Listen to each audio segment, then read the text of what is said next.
See, I lay in Zion a stone that causes people to stumble, and a rock that makes them fall. And the one who believes in him will never be put to shame. See, I lay in Zion a stone that causes people to stumble, and a rock that makes them fall. And the one who believes in him will never be put to shame. Greeting, guys. It is me here with a message of the kingdom of heaven. Guys, as we are in this series and we are finishing right now, we are speaking about Jesus as a stumbling block. First we spoke about the fact that he was born as a bastard, right? Because his mother was not married when she was pregnant with him, and also the fact that they lived in that village, not the so rich village, as well as the fact that he was born in a manga. I mean, he could have been born at a better place, you know what I mean? He was surrounded by goats and sheep and cows, you know what I mean? So this guy, guys, he was rejected because the wealthy guys, those who lived in palaces, were like, we are not going to believe in this guy. We are not going to worship this guy because he's got nothing to give us. People want money and the things of the world. And so Jesus, they realized that he cannot give us anything. He's got nothing to offer. You know what I mean? And because of that, he was a stumbling block. And if you read the verse I quoted from, it says, see, I lay in Zion. The mere fact that daddy says, see, I lay, it means he is the one who did it on purpose. He made Jesus a stumbling block on purpose. Jesus says that I am a stone that the builders rejected. Jesus was away. So Jesus, guys, is coming down here from heaven to earth to announce this message of the kingdom of heaven, to give us this blood so that we'll be able to enter the kingdom of heaven. He knows very well that these people I'm going to, they are going to reject me because of the way I'll be born. You understand? Because of the situations I'll be born under. You know what I mean? So the Israelites could not accept Jesus because of that.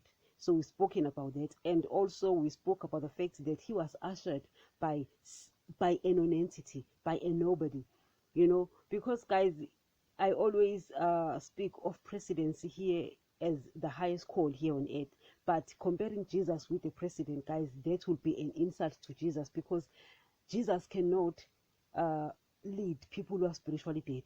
You understand? So Jesus, even if he comes here on earth, he just cannot be a president because people are spiritually dead. Jesus cannot be a leader of spiritually dead people. It guys, it just won't work. You understand? So that's why he told Pilate, he says, yes, I am a king. Indeed, I am a king, but my kingdom is not of this world. Why? Satan is the god of this age. So Jesus cannot lord over the people who are spiritually dead. So, guys, we understand all of these things because, guys, also we're going to speak about the fact that the kings, they felt threatened by Jesus. Hence, Herod caused mayhem in Israel when Jesus was born because he thought Jesus was going to take his position. Yet the guy did not even come to be a king, because the guy already is a king from another kingdom. The kingdom he's coming to announce here on earth, the kingdom he wants people to enter into. He's not interested in kingship of this place. You understand what I'm trying to say? So the guy was looked down upon by everyone. Wealthy people are saying, we are not going to get anything from this guy. Poor people are like, this guy is not going to give us anything. Why should we follow him? The kings are like, he's a threat. He wants to take our position because it's written in the word that he is a king. And he is from the physical lineage of David. And David was a king. So they thought of him like that and they were like, we need to kill him. You understand what I'm trying to say? So Jesus, guys, was a stumbling block in every way. But here, Daddy says, I lay in Zion a stone that causes people to stumble. So it's Daddy who did that on purpose. Because the guy, angels worship the ground he walks on. The angels, they kiss his feet. You understand? Guys, all of us put together here on earth can never afford what Jesus wears. His sandals, his robe, his sash around his waist, his crown, the scepter he holds, the throne he sits on. We can never afford any of those things. All of us put together here, we can work millions of years, still we can't. You understand what I'm trying to say? So at the end of the day, the guy comes here and knowing very well that he's going to be a stumbling block, and Daddy made sure that he is a stumbling block. You understand? But now we are talking about the Gentiles, because the gospel had to be taken to the Gentiles as well. And the Gentiles also will also reject Jesus. And their reasons are legit. Their reasons, guys, are making sense. You understand?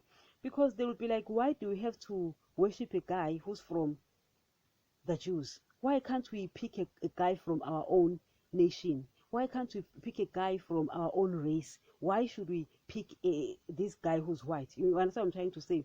So Jesus also has a stumbling block, and Daddy made that on purpose. He says a rock that causes them to fall. So when people listen to Jesus, they fall. I also spoke about his message. I don't know if I've already made that podcast or is following this one. That his message as well, his message causes people to stumble, because it goes to Israel. They were given the laws by Moses, and Jesus is coming now, and he says it was said, meaning Moses said, but I'm saying. Moses said through the law, but I'm saying, so they reject him because they don't understand that he's coming with a new covenant, because it was written through the prophet Jeremiah that a new covenant was going to be struck, and your sins I will remember no more. So that was told to the prophet Jeremiah. So Jesus is coming to strike a new covenant. Therefore, when there is a new covenant, when there is a new covenant, there must be new laws and also a new priesthood. So in their eyes, it's like priesthood is supposed to come from the line of Moses, from the line of Leviticus.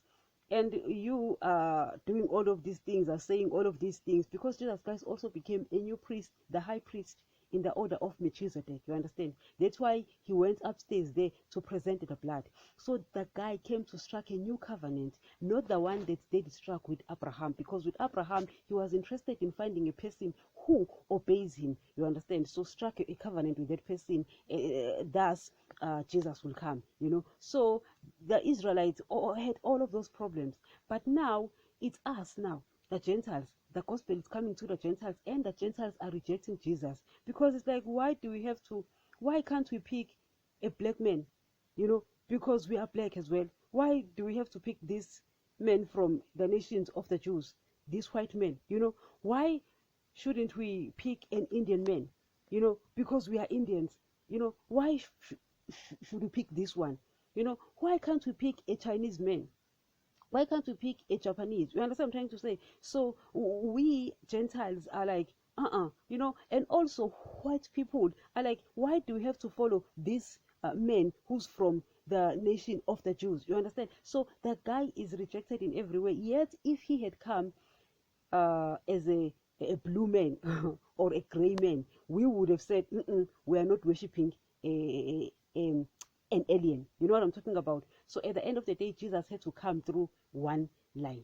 At the end of the day, now this is what we are talking about here. I don't want to be long in this one, but I just wanted to speak, because you guys, you find many people saying, I'm not going to worship Jesus because he is this, because he's coming from this nation, and guys, in every country, even